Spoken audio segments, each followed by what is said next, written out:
Shalom teman-teman, hari ini kami akan mempresentasikan hasil dari kerja kelompok kami yang berjudul Manajemen dalam Iman Kristen. Di sini saya, Siska Septiani Huta Barat, dan teman saya, Citra Winda Syahan. Latar belakang. Dalam dunia bisnis dan organisasi modern, manajemen adalah elemen kunci yang menentukan keberhasilan dan efisiensi. Manajemen melibatkan perencanaan, organisasian, pengarahan, dan pengendalian berbagai sumber daya untuk mencapai tujuan organisasi. Seringkali manajemen mendapatkan tantangan etis seperti korupsi, manipulasi data, dan pengabaian kesejahteraan karyawan. Praktik-praktik ini dapat merusak kepercayaan dan reputasi organisasi serta menimbulkan kerugian jangka panjang.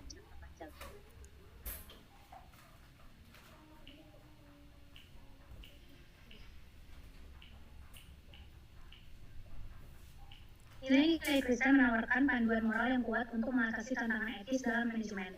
Prinsip-prinsip seperti kejujuran, integritas, keadilan, dan kasih dapat diterapkan untuk menciptakan lingkungan kerja yang sehat dan berkelanjutan. Alkitab mengandung banyak ajaran yang relevan dalam prinsip-prinsip manajemen. Contoh-contoh kepemimpinan dan pelayanan dalam Alkitab dapat memberikan inspirasi dan pedoman praktis bagi manajer dan pemimpin organisasi-organisasi serta menimbulkan kerugian jangka panjang. Dengan latar belakang ini, kita akan memiliki pemahaman yang jelas tentang mengapa penting untuk mengintegrasikan prinsip-prinsip iman Kristen dalam manajemen dan bagaimana hal ini dapat memberikan manfaat jangka panjang bagi organisasi dan masyarakat. Pengertian manajemen secara umum adalah proses perencanaan, pengorganisasian, pengarahan, dan pengendalian sumber daya untuk mencapai tujuan tertentu. Sedangkan manajemen dalam perspektif iman Kristen adalah suatu kajian manajemen keuangan yang bersumber pada Alkitab sebagai firman Tuhan dan penting bagi suatu lembaga Kristen untuk menerapkannya.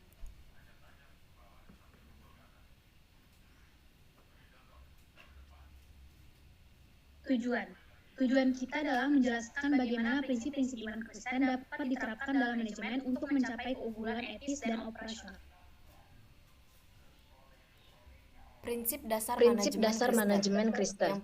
Yang pertama, kepemimpinan pelayanan. Ayat referensi Markus 10 ayat 45. Karena anak manusia juga datang bukan untuk dilayani, melainkan untuk melayani, dan untuk memberikan nyawanya menjadi tebusan bagi banyak orang. Pemimpin yang melayani adalah mereka yang mendahulukan kebutuhan orang lain, menginspirasi, dan mendukung mereka untuk mencapai potensi penuh mereka.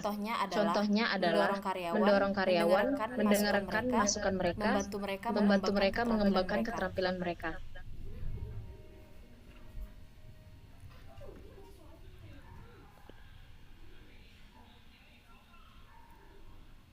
Prinsip yang kedua adalah integritas dalam manajemen.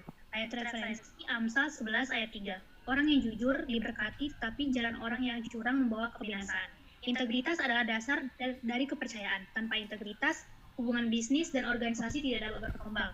Contoh integritas yang perlu kita terapkan adalah selalu berkata jujur, menepati janji, dan transparan dalam tindakan. Prinsip yang ketiga adalah keadilan dan kasih. Ayat referensi Matius 22 ayat 39. Dan hukum yang kedua yang sama dengan itu ialah kasihilah sesamamu manusia seperti dirimu sendiri. Implementasi yang dapat kita terapkan di dalam keadilan dan kasih yaitu mengambil keputusan yang adil, memberi kesempatan yang sama kepada semua orang, dan memperlakukan mereka dengan kasih, menciptakan lingkungan kerja yang harmonis dan meningkatkan loyalitas karyawan.